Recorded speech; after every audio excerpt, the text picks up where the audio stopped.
Con el último tercio del siglo XVIII, amanece en Occidente la era de las revoluciones liberales.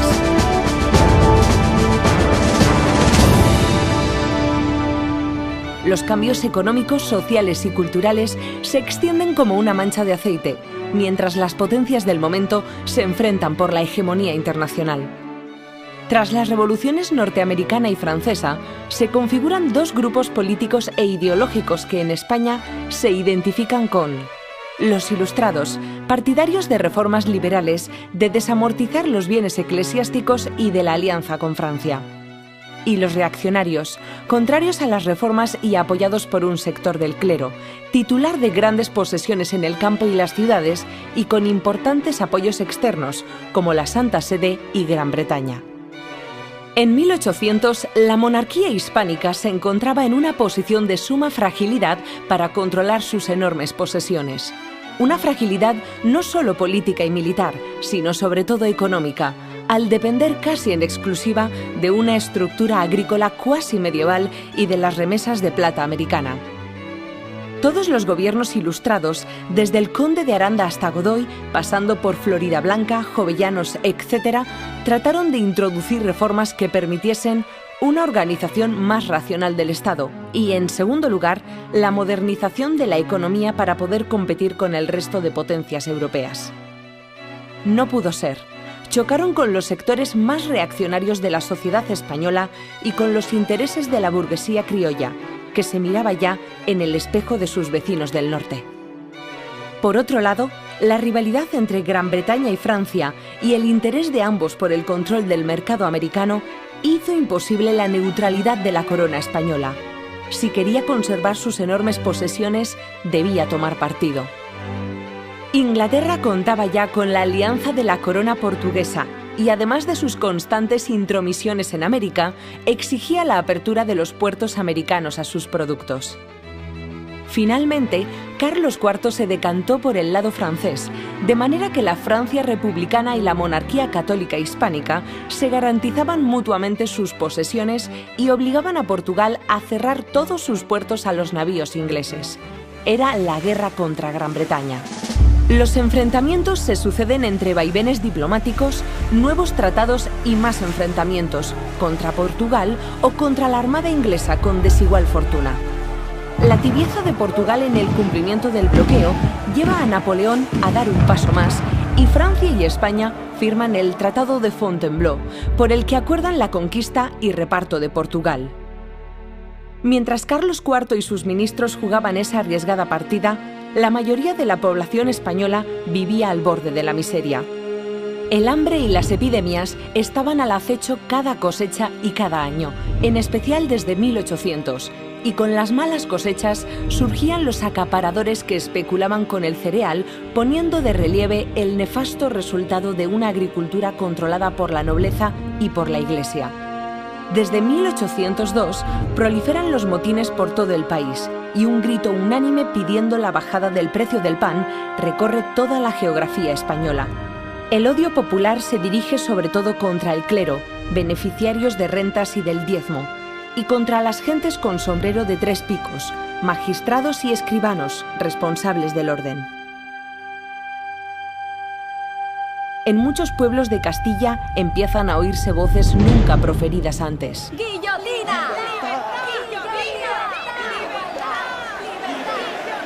Las listas de detenidos nos dicen que esos peligrosos rebeldes eran jornaleros agrícolas, zapateros, albañiles, arrieros, sirvientes, incluso soldados y, sobre todo, muchas mujeres.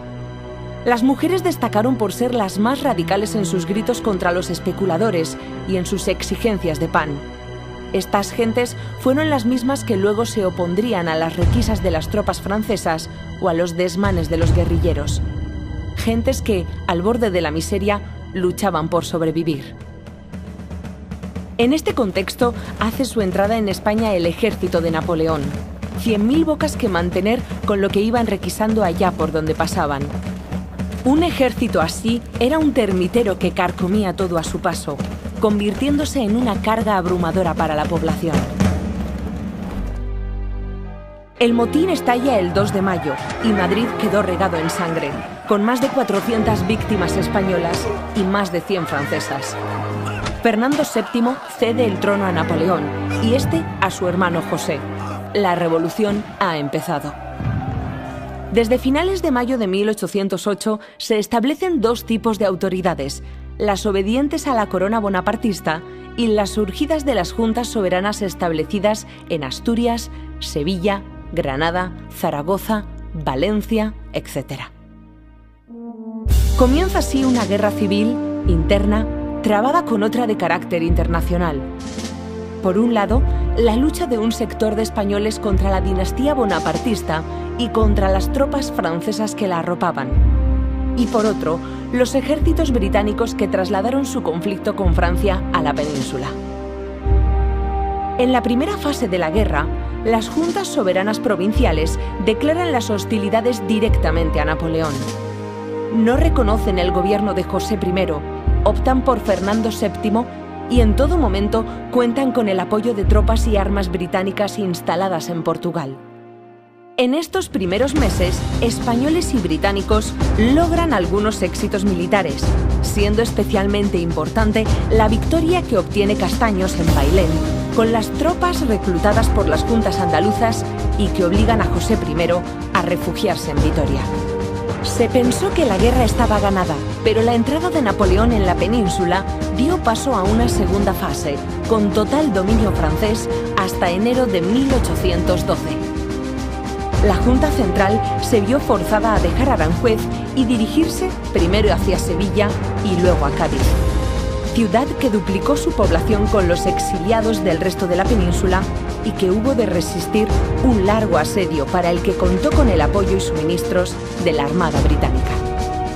Los años que van de 1809 a principios de 1812 constituyen el breve periodo en que pudo gobernar José I gracias al dominio de las tropas napoleónicas. En ese periodo, dos hechos tuvieron especial relevancia. Uno de carácter militar, la aparición de la guerrilla en Navarra, tras la derrota de Tudela, que limitó el dominio francés a las ciudades, dejando el campo bajo el control de las partidas guerrilleras. El otro, de naturaleza política. La disolución de la Junta Central dio paso a una regencia con la tarea de convocar unas Cortes, cuya celebración en Cádiz tuvo una enorme trascendencia para la posterior historia de España. A partir de 1812, las derrotas francesas se suceden.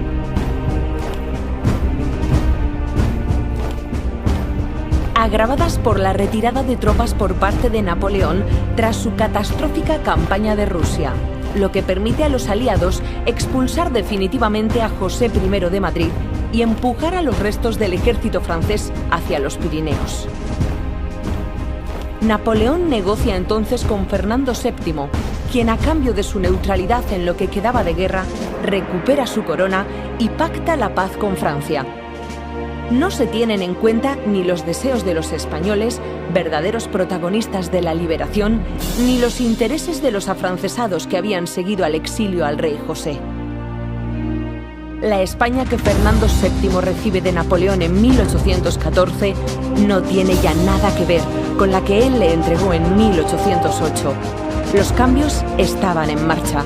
Solo era cuestión de tiempo. Y las consecuencias de los acontecimientos que tuvieron lugar en esos años podemos sentirlas todavía hoy, ya que sentaron las bases de la modernidad política, social y cultural en nuestro país.